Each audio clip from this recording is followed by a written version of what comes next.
કારણ કે ગુરુ કહે એમાં ખોટું હોય નહીં. અને બીજી વાત તમને એક કહી દઉં, મારે બોલવાનો રોગ છે અને આ દવા લેવાની ભૂલી ગયો છું, એટલે કદાચ 10 મિનિટ વધારે બોલાઈ જાય તો કહેતા. અને મહાપુરુષોને વિનંતી કરું છું કે હું જ બોલું છું, એટલે તમે એવું સમજી લેજો હું જ બોલું છું, પણ આપણે પૂરણ મહારાજના સાંભળવાના છે. ભારતની અંદર કરોડો લોકો પરમાત્માની પ્રાપ્તિ માટે રાત દાડો મહેનત કરે. ભારતની અંદર આ સ્વ જ્ઞાન પ્રાપ્ત કરવા માટે, એક પરમાત્માની ઓળખાણ કરવા માટે લાખો માણસો સંપ્રદાયોની અંદર ગૂંચવાઈ ગયા. ક્યાં ગૂંચવાણા? સંપ્રદાયોમાં બેસી ગયા, પણ એમને ખબર નથી એ સંપ્રદાયની અંદર જેને મેળવવા માટે ગયા છે એ પોતે જ હતા, બીજો હતો નહીં. એટલે મહાપુરુષો કહે છે તમામ સંપ્રદાયની અંદર સત હશે, પણ સતની અંદર કોઈ સંપ્રદાય છે હે? રાત દાડો તમને જે ઊભા થાય એમ કે તમારો જન્મ છે, તમારે મરણ છે, હારું જીવજો, હારું ખાજો, હારું ગાજો ને હારા રહેજો. પણ આની આ ભ્રાંતિની અંદર આ જન્મ મરણ મટાડવા માટે આપણે સદગુરુના શરણે જઈએ. પણ જો સદગુરુ એવા મહાપુરુષ આપણા હાથમાં આવી જાય અને એક જ ઝટકા બોધના શરૂઆતમાં જ એમ કહી દે, પેલા તું તો જન્મ્યો જ નહીં, તો જન્મ્યો જ નહીં, ઓય પિક્ચર પૂરું થઈ જાય સાહેબ. બધા કહે છે અમર છે, અમર છે, અમર છે. લ્યો અમર ચમ કે બધા અમને મોત ભાડી ગયા છે. આ બધા અમર છે કેમ કે છે? મોત ભાડી ગયા છે. નક અમર બોલવાનું આવે ખરું? અવિનાશી છે કે અવિનાશી છે, કેમ રાડ્યો પાડો છો? કારણ કે આ લોકો નાશને બાળી ગયા છે.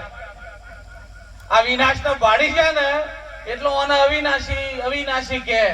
પણ આવું કોઈ કહે એવું છે ખરું? હે? આ વાત બરાબર જ્યારે મહાપુરુષ બોધમાં તમને પરિપૂર્ણ સમજાવે. ભારતની અંદર બૌદ્ધ સંપ્રદાયની અંદર જ્યારે ઝંડો લહેરાણો અને બુદ્ધે જાહેરમાં કહી દીધું કે એક શૂન્ય સિવાય કોઈ નથી. કયો વાત કીધો? શૂન્યવાદ. એ કે આ બધું પૂરું થાય તો બધું સમય જાય તો પછી શૂન્ય રહે. શું રહે? અહીંયા આગળ વિચાર કરજો તમે. અહીંયા આગળ શંકરાચાર્ય પછી આયા. શંકરાચાર્ય કીધું કે શૂન્યનો પણ હું સાક્ષી છું, શૂન્યનો પણ હું સાક્ષી છું. અને શૂન્ય સેવી છે એવું કહીએ કે અહીંયા અમારા આવા બ્રહ્મનિષ્ઠ મહાપુરુષ પૂર્ણ મહારાજ, અમારા ચેન્જીરામ મહારાજ અને અત્યારે નિરાંત મહારાજે જ્ઞાન આપ્યું. નિરાંત મહારાજે કીધું શૂન્ય પણ બોલે છે, શૂન્ય પણ બોલે છે. અને આ જે બોલે છે એવું હોય હે? બોલે એ ચેતન હોય કે જડ હોય?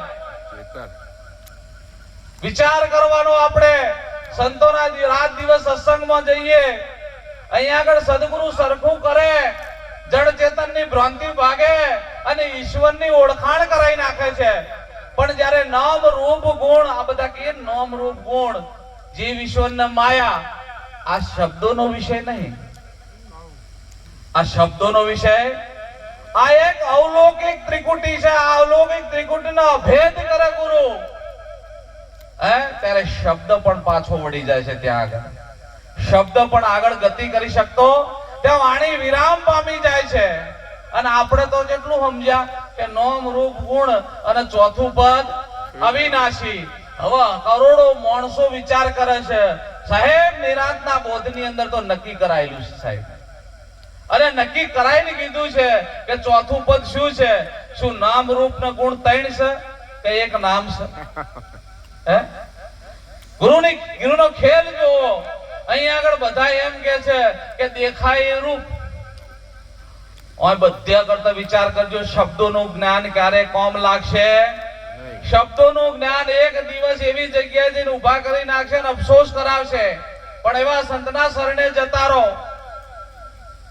આપણા ગુરુ મહારાજે તમને સમજણવા લાયા કે નોમે ઈશ્વર, અને આખા ગામમાં તમે ફરી ફરીને કહો ને નોમે ઈશ્વર એટલે હું ઈશ્વર બધી જગ્યા કહો, અને હમણાં પૂરણ મહારાજ જેવા હોમા મળે કે ઉભો રે ભાઈ, અહીં જ ઉભો રે, કે ઈશ્વર તું છે કે હા, તો ઈશ્વર તો સર્વજ્ઞ છે, ઈશ્વર તો ધારે કરે, શું તમે ધારો એ કરી શકો છો?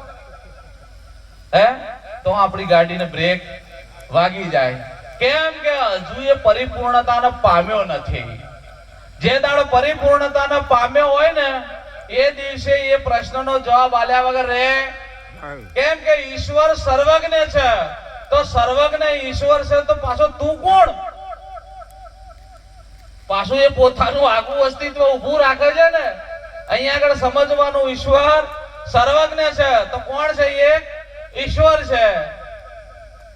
આંખની કીકીમાંથી આલેલી દ્રષ્ટિ માત્ર સંસારને ઉત્પત્તિ કરે છે, પણ સદગુરુ જ્યારે અભેદ દ્રષ્ટિ કરે છે અને જ્યારે અભેદની વાત પકડાય છે ત્યારે દ્વૈત રહેતો એક અદ્વૈત રે. અદ્વૈત પણ કહેવાનો વિષય નથી. અદ્વૈત અપૌરુષય છે, વેદો અપૌરુષય છે, તમે પણ અપૌરુષ છો, પણ જ્યારે સાચા સંત મળે ત્યારે આ ગતિની સમજણ પાડે છે સાહેબ. આપણી મહેનત કરીએ છીએ રાત દાડો, પણ મહેનત ના કરવી પડે સાહેબ. સૂર્યની અંદર કોઈ પણ વસ્તુ જાય પાછી આવે, તા સદગુરુના શરણમાં જાય અને પછી પોતાનું આગવું અસ્તિત્વ રાખે તો મેળ પડે? આ તો આપણે થયું છે જેવું. તમને એવા કેવા આપણને ગુરુ મળે કે સાહેબ કાલ મેલડી માં જઈને ફૂલહાર ચડાવતા હતા, હું અહીંયા પાછા ફરક શું પડ્યો? નહીં, આપણામાં ફરક શું પડ્યો? વિચાર કરવાનો. ગુરુ સ્વતંત્ર કરે, ગુરુ પ્રતંત્ર રવા દે નહીં. કેમ કે પજે લાગવાનું આ બધું ગુરુ તો તરત સમજણમાં લાવી દે ને એક ક્ષણે કહી દે કે તારામાં મારામાં કોઈ ભેદ હોય, અને જ્યારે પદની દ્રષ્ટિએ બોલે ત્યારે પદાર્થ રે, પદાર્થ રે ખરું? ના રે. આ આપણે સંતોની વાત છે. આજે તમે કોલસા ઉપર પગ મેલો અને કાલ હવારે દજાય ને, એક ક્ષણે દજાય છે. મોઢામાં ગોળ મેલો તરત ગળ્યો લાગે સાહેબ, સમય લાગે સાહેબ. પક્ષીના બચ્ચા પણ માળાની અંદર 2 પોં ખાઈ જાય અને બરાબર નો ફફડાવે તો એની માં પણ ધક્કો મારે ને ઉડી જાય, ફરી માળામાં પાછું આવતું. આપણે કેવું થયું છે? નહીં, નિષ્ઠાથી લાવો વાતને, તરત સ્વતંત્ર થાઓ. અને આપણે તો પાછા ઉડીને પાછા માળામાં બેસી જવાનું. અને મારા જેવા હોય તો શું ગમે આ વર્ષે બધું લઈને મને વાંધો શું છે? પણ સાહેબ જે દાડે સંત તમારી આ વાત સમજણમાં આવી જાય એ દાડ તમારી પોખો આવે, એ દાડ તમારી જોડે વિહંગમ માર્ગ છે, અને જે માર્ગે તમે ચાલી રહ્યા બીજા પણાનો ભાવ પણ આવતો નથી. સંત આ ભૂમિકાની સંત વાત કરે છે.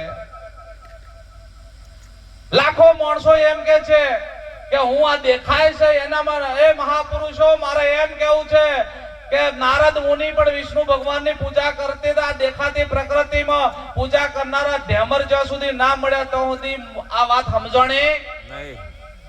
જ્યારે ઢેમર મુનિ મળી ગયા ત્યારે નારદને ખબર પડી અને ગુરુ મહારાજે કીધું કે જેને તું માનતો હતો એ તો પરિમિત પ્રકાશ હતો. કેવો હતો?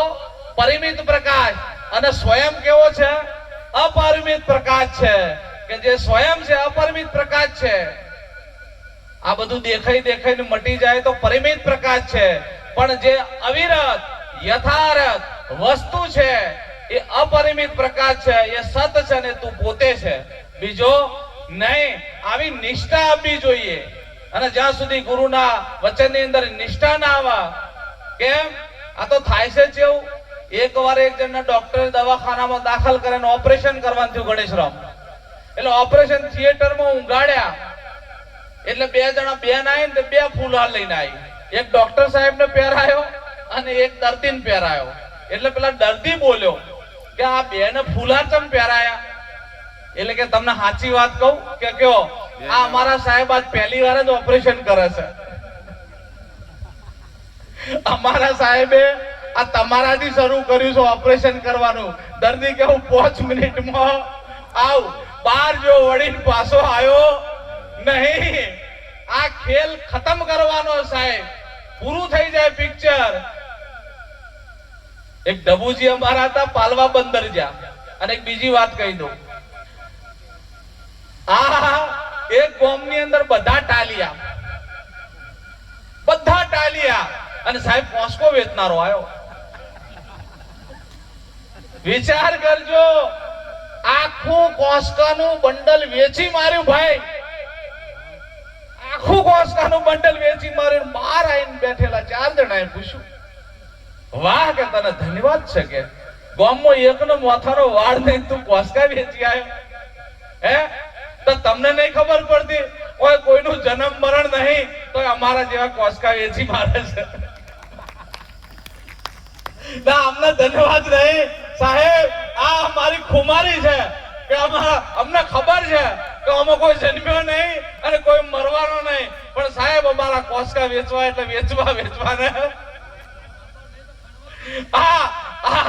તમે ભલે વાળના ઓડાવો તો ખણજો, પણ વેચ્યા વગર રહેવાના. અમારું કોઈ જોવું પડે ને.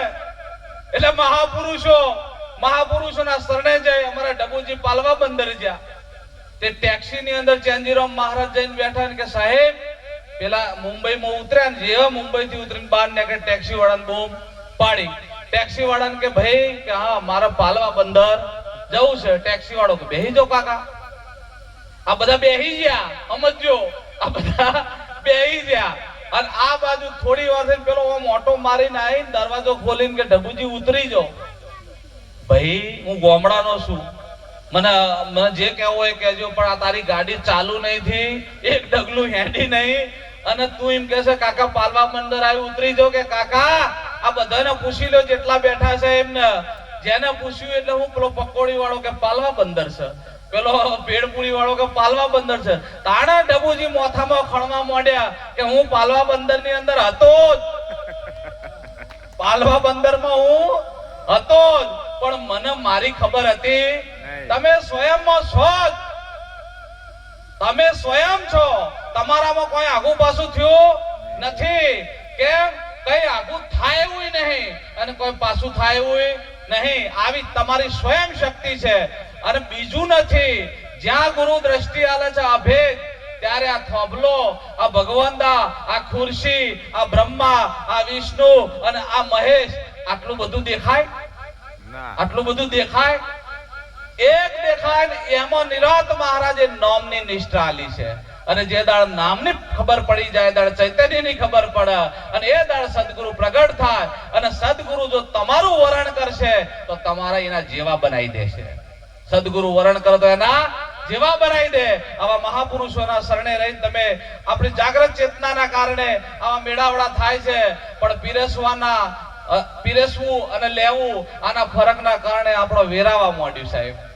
એટલે આગળ ધ્યાન રાખવું. અમારા પુરાણ મહારાજના હોંભળો એક સુંદર લાવો છે, એટલે કોઈ જતા નહીં. આટલું કઈ મારી વાણીને વિરામ આપું. બોલો સદગુરુ મહારાજ.